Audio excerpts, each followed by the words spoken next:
Ukraine, while Christian persecution may not be as visible, it is still present. Attacks on Christians have been increasing since the start of the Russia-Ukraine war. Religious persecution began in 2014 with Russia's annexation of Crimea. The U.S. Commission on International Religious Freedom recommended Russia be categorized as a country of particular concern for egregious violations of religious freedom. Since the start of the war, more than 600 churches or religious structures have been damaged or closed. Almost 30 religious leaders have been killed, and several Catholic priests have been arrested, tortured, and or killed. Although about 8% of Ukrainians are Catholic, there are no official publicly functioning priests. Joining us to discuss persecuted Christians in Ukraine is Stephen Moore, founder of the Ukraine Freedom Project. Thanks so much for coming on. Of course. Always great to be with EWTN when I'm in D.C. So can you tell us about the situation in Ukraine when it comes to Christians who are being persecuted?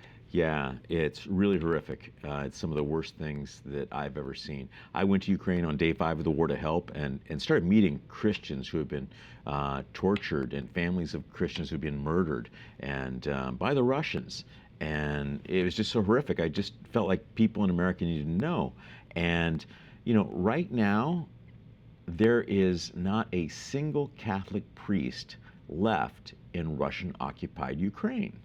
And, you know, Vladimir Putin has chased them all out, or he's murdered them. And, you know, there's 3.5 million people who live in occupied Ukraine, and some, you know, close to 3 million of them are Christians, and probably 500,000 are Catholics. And these are folks who now can't see a priest. When people die in occupied Ukraine, they call an Orthodox priest because there's no Catholic priest left in occupied Ukraine. Vladimir Putin has shut down every church in occupied Ukraine that he does not control. So this is an intersection of politics, but also religion. Who could help get that message out, do you think? Could maybe do more? Oh, yeah, listen, we have a short film that we just released this week. It's called No Priest Left.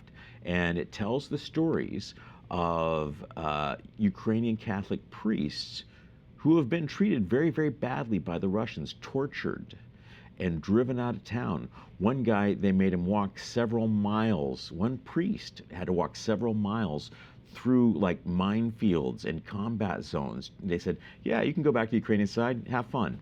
You know, so there's miles of people shooting at each other and drones and mines. And miraculously made it through. We tell that guy's story.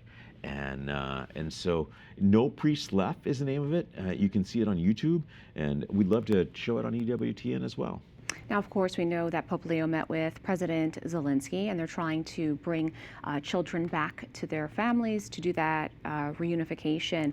But also, are we hearing anything further on what's happening to people that are being persecuted there? Can you tell us about both of those situations? Yeah, there's some bills moving through Congress to bring light to this.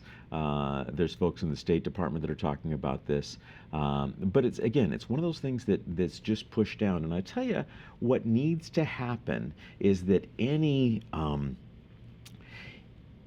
peace agreement that comes out between Ukraine and Russia, one, Vladimir Putin's already in violation with 25 peace agreements with Ukraine. So we can't expect this one to last long. But in the text of it, there needs to be something that says Catholic churches can practice their faith and be protected under Russian occupation, because that's not happening now. Same with Baptist churches. Baptists are the third largest Christian denomination in Ukraine after Orthodox and Catholic.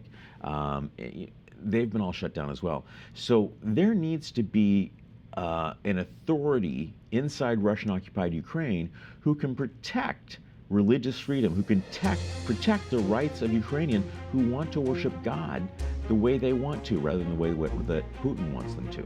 Stephen Moore, thank you so much for all that you do and for telling us more about that. Appreciate it. Good to be here.